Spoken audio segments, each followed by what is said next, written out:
मनमोहन एक किसान था। ज्यादा कमाई नहीं थी, बस किसी तरह वो घर और अमित की पढ़ाई का खर्चा उठा रहा था। सुजाता की बात सुनकर उसने कहा, सुजाता, ख्याल तो अच्छा है, पर तुम तो जानते ही हो ना, इस बार आधे से ज्यादा फसल खराब हो गई। पूरे महीने के खर्च लायक पैसे भी नहीं बचे हैं। ऐसे में छठ पूजा कितना भी कम करो, पर खर्चा तो होगा ही ना। बात तो आपकी ठीक है जी, पर आप ही बताओ, मैं अमित को कैसे मना करूं? बहुत उदास हो जाएगा वो। अच्छा ठीक है, रुक जाओ थोड़ा। वैसे मुझे एक बात और करनी थी तुमसे। हाँ जी, बताइए ना। वो मेरा दोस्त है ना कन्हैया, जो शहर से कुछ ही दिन पहले आया है। अरे वो बता रहा था कि उसके सेठ को एक चौकीदार की जरूरत है। मैं सोच रहा हूँ कि खेती बाड़ी में तो अब वैसे भी कुछ नहीं रखा है, जाकर वहीं नौकरी कर लूं। ये तो अच्छा है जी, अभी तो छठ पूजा के लिए भी पूरा 1 महीना है। अगर बात बन गई और कुछ पैसे मिल गए तो बच्चे का मन रह जाएगा और इस बहाने हम भी छठ पूजा मना लेंगे। तो ठीक है, फिर मैं कल ही चला जाता हूँ शहर। अगले दिन मनमोहन अपने दोस्त के साथ शहर जाता है और नौकरी शुरू कर देता है। कई दिन बीत जाते हैं, फिर एक दिन। माँ, पापा को गए हुए कितने दिन हो गए? छठ पूजा भी आने वाली है, वो कब आएंगे? आ जाएंगे बेटा, तेरे बाबा कह रहे थे कि इस बार छठ पूजा अच्छे से मनाएंगे। सच माँ? फिर तो बहुत मजा आएगा। सुजाता की बात सुनकर अमित बहुत खुश हो जाता है। वो छठ पूजा का बड़ी ही बेसब्री से इंतजार कर रहा था। उधर शहर में मनमोहन पूरी ईमानदारी से अपना काम कर रहा था। वो सेठ के घर पर चौकीदार था और पूरी रात जागकर घर की रखवाली करता था। एक दिन रात के वक्त वहाँ कुछ चोर आ जाते हैं। वो चुपचाप सेठ के घर में घुसने की कोशिश करते हैं, लेकिन मनमोहन उन्हें देख लेता है।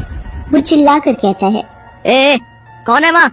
ए, रुको, अभी मजा चखाता हूँ तुझे। चोर सेठ के घर पूरा प्लान बना कर आए थे। मनमोहन के सामने सिर्फ एक आदमी था, जबकि उस चोर के बाकी साथी मनमोहन पर पीछे से हमला कर देते हैं। वो सबसे पहले मनमोहन का मुंह एक कपड़े से बांध देते हैं ताकि वो चिल्ला न सके। फिर वो उसे एक कुर्सी से बांधकर वहीं छोड़ देते हैं। मनमोहन खुद को छुड़ाने की बहुत कोशिश करता है, लेकिन वो उन चोरों को नहीं रोक पाता। चोर बड़े ही आराम से घर में घुसते हैं और घर का काफी सारा सामान चुरा कर वहाँ से बाहर भी निकल जाते हैं। सेठ और सेठानी उस वक्त घर पर नहीं थे।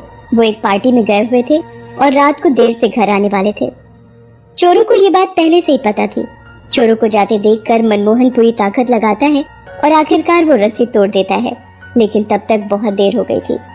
चोर उसकी पहुंच से काफी दूर थे, फिर भी वो उनका पीछा करता है, लेकिन रास्ते में गाड़ी से उसकी टक्कर हो जाती है। हालांकि ड्राइवर के सही वक्त पर ब्रेक लगाने की वजह से उसे ज्यादा चोट नहीं आई। गाड़ी में वही सेठ और सेठानी थे जिनके यहाँ मनमोहन नौकरी करता था। सेठ मनमोहन को देखकर गुस्से से कहता है, अरे मोहन, तू यहाँ क्या कर रहा है?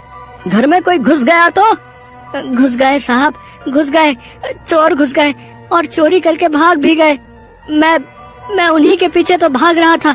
चलिए, वो ज्यादा दूर नहीं गए होंगे, गाड़ी से उन्हें पकड़ लेते हैं। क्या बकवास कर रहा है तू? तब क्या कर रहा था जब चोर घर में घुसे? तनख्वाह किस बात की देता हूँ मैं तुझे? साहब, मैंने रोका था उन्हें, उन्होंने मुझे बांध दिया था। कहानियां मत बना मेरे सामने। चोरों ने तुझे बांधा तो यहाँ कैसे पहुँचा तू? सच बता, तेरे साथ ही थे ना वो, और तू भी उसके साथ भाग रहा था ना? नहीं साहब, ये सच नहीं है। मैं तो। अरे आप जल्दी घर चलिए। हे भगवान, ना जाने क्या क्या ले गए होंगे घर से। और मेरी मानिए तो आप पुलिस भी बुलवा ही लीजिए, वही इससे सच उगलवाएगी अब तो, और शायद तभी हमारा सामान भी हमें वापस मिल पाए। मैं सच कह रहा हूँ, मेरा विश्वास कीजिए। सेठ मनमोहन की एक नहीं सुनता और उसे पुलिस के हवाले कर देता है। पुलिस मनमोहन को जेल में बंद कर देती है। पुलिस उसका फोन छीन लेती है। सुजाता भी उसका फोन नहीं लगने से बहुत परेशान हो जाती है, पर उसके पास इंतजार करने के सिवाय कोई दूसरा चारा नहीं था। मनमोहन का दोस्त कन्हैया भी उस वक्त गांव में नहीं था। छठ पूजा को सिर्फ 2 दिन रह गए थे। सुजाता किसी तरह प्रसाद के लिए राशन का इंतजाम करती है और जंगल से बांस की लकड़ी लाकर खुद अपने हाथों से पूजा के लिए टोकरी और सूप बनाती है। अब सिर्फ कुछ फल और ईख की जरूरत थी, लेकिन सुजाता के पास उन्हें खरीदने के लिए बिल्कुल भी पैसे नहीं थे। अमित सुजाता की मुश्किल अच्छे से समझ रहा था। वो पास के एक खेत से ईख चुराने की कोशिश करता है। खेत का मालिक उसे देख लेता है और उसे पकड़कर सुजाता के पास ले जाता है। सुजाता बहन, कहाँ हो? देखो तुम्हारा लड़का क्या कर रहा था। अरे बिरजू भैया, क्या हुआ? क्या किया इसने? मेरे खेत से गन्ना चुरा रहा था, रंगे हाथ पकड़ा मैंने इसे। माफ करना भैया, मैं समझाती हूँ इसे, आगे से ऐसा नहीं होगा। खेत का मालिक वहाँ से चला जाता है। फिर सुजाता अमित से पूछती है, अमित क्या है ये सब? तुमने चोरी क्यों की?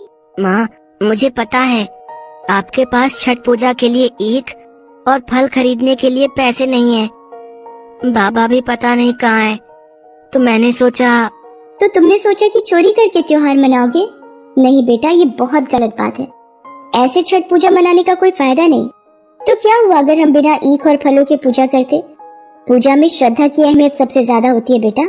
हाँ माँ, आप सही कह रही हो, मुझसे गलती हो गई। मैं वादा करता हूँ दोबारा ऐसा कभी नहीं करूँगा। पर माँ, बाबा घर क्यों नहीं आ रहे?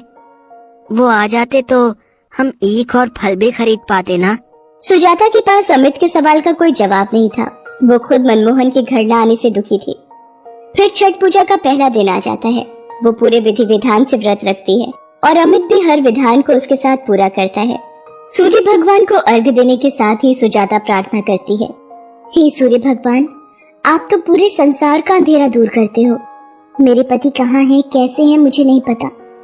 उनके बिना मेरा और मेरे बेटे के जीवन में भी अंधेरा छा गया है। कृपा कीजिए और उन्हें घर वापस ले आइए। उधर मनमोहन भी जेल से छूटकर घर आ जाता है। फिर सभी परिवार खुशी खुशी रहते हैं। कहानी कैसी लगी कमेंट